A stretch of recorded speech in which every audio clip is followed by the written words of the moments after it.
Good day, good morning, everybody. Tracy Brown here, your somatic non-diet dietitian. And you know what? At the risk of sounding, it seems like I always have a heavy topic, and I think maybe that's the way body image topics and all this stuff rolls, is that it's hard for it to be lighthearted. And I'm looking at the titles of my videos this week because this is kind of a most of the weeks, not every week, but most of the weeks I do videos, there's a little bit of a theme, only because it kind of helps me stay organized, and it helps kind of build on the education that I can give. So that's why I'm doing that. But anyway, just a quick little announcement, as you may have seen in the title above, that I do Q&As on Friday, almost every Friday. Occasionally I miss one or I have to reschedule it, but tomorrow, 9:30 a.m. Eastern Time, and if you can be there, I'd love it. If you have a question beforehand you want me to answer, please either private message me, and I can do, I don't have to say who it is, of course, or anything about you, but just a reader question. If you want to email me, that's fine, or if you want to put it below, put it tomorrow. Sometime in my day, I'd be happy to answer that tomorrow morning, but till then, right now what we're going to discuss is like something pretty provocative. And I shouldn't say never. I do my best not to be dogmatic about things, because we all have different experiences, different strategies work for different people. I totally get that. I mean, I want people to put together the resources and tools and their own just inner exploration and living life that brings them the most peace as possible. That being said, I think there's something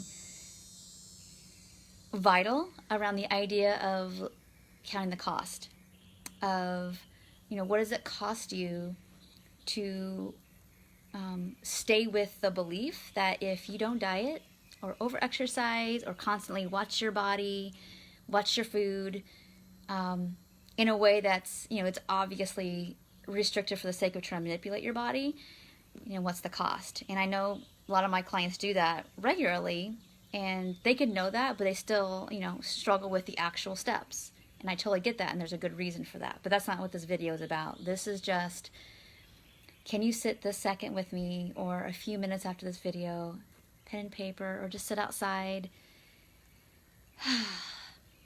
or sit in your car, or get in the shower and just think about this. Like, what does it cost me to tell myself that I can't be okay with what, even in your imagination, that I couldn't be okay with a body, let's say, that gained some or little or a lot of weight, to be free. Like, free of the obsession, free of the constant watching, free of debates about when you go out to restaurants what you should get based on what you ate at lunch. Because all of that, I know that there are the surface issues around, like, if I gain weight, I might not be looked at as successful, or as hardworking, or as valuable as somebody who's thinner than me, because those are all cultural things that we've learned. But I also want to say that I know that underneath that, there's all these layers and levels of, like, losing my voice. If I don't look like I might have an issue with food, or because this is the way I communicate that.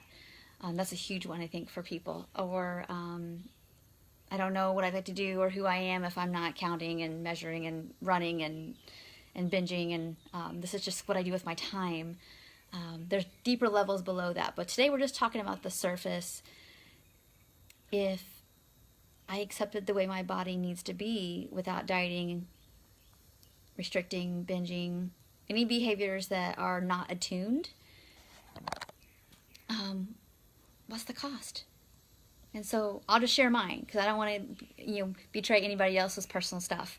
I'll just share mine, that the cost for me for 7 years was disconnection from having any meaningful conversations with people. And I had some good relationships, a few, but not many. So very much limited in, like, just connection with people, but certainly on any kind of meaningful level besides surface stuff. Any kind of spiritual relationship was just hardly existent, because you can't serve two masters. You can't serve diet culture and being of service in some kind of bigger way at the same time. You know, just decisions about like how I spent all my time were based on the food and movement and what was going to happen, what wasn't going to happen. I lost, you know, in so many ways, being able to know how to navigate things without being compulsive. So it wasn't just about compulsive with food. I didn't know how to not be compulsive with like everything had to be a certain way, you know. So I had very little resiliency because I didn't work on that. Had very little, you know, self-compassion for like even the most minor misstep. And so that I don't think it's possible for that to not to bleed onto other people, like expecting other people to be a certain way. Even if you have, maybe, let's say you can have and hold a lot of compassion for the people, which I think we can. There's a level of like, it's not fully there. And I can just, my own testament with that. The more that I've been able to have self-compassion for my own quirks and foibles and mistakes and stuff, the more tender I am toward other people's stuff. It's just, even though I would look back and say, yeah, I was still a really compassionate person in those years, it was not a comparison to like who I feel like I am now. And I'm talking about deeper stuff. I'm not even talking about the surface stuff of like,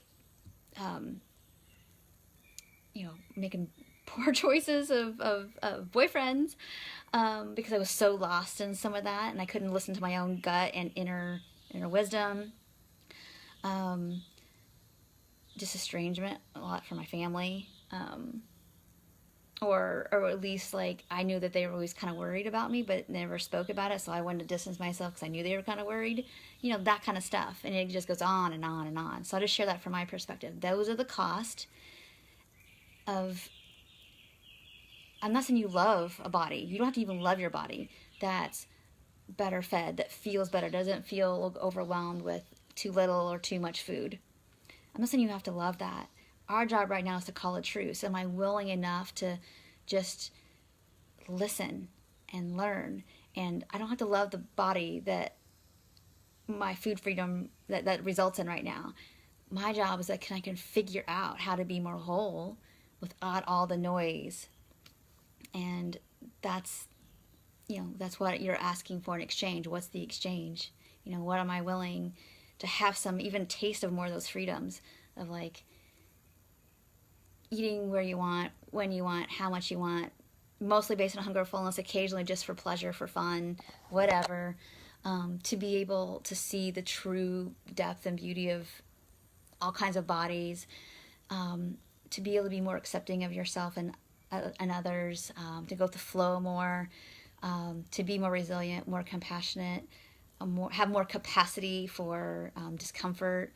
Not that we want to live in discomfort. If you have a lot of discomfort, that needs to be addressed. But to be able to do that more directly versus through the language of food and body, and all the kind of like backdoor behaviors that causes. So that's what I hope you spend some time with. If you didn't catch the beginning of the video, everything that I'm telling you today, I would love for you, and I would love to hear from you. Like write in the comments below, or maybe just put a heart below that you're thinking about these things.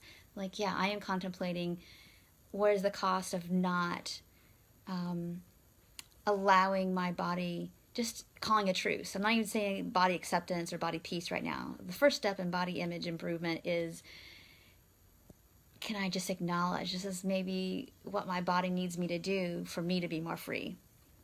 If you don't want to do it, you know, publicly here, I would just love to hear from you. Email wise, anything that you want to share with me, because again, these videos are not just about like me telling you stuff and talking to you, but building connection, building safety, and you know, for all of us to, gosh, walk in this world and walk our walk, and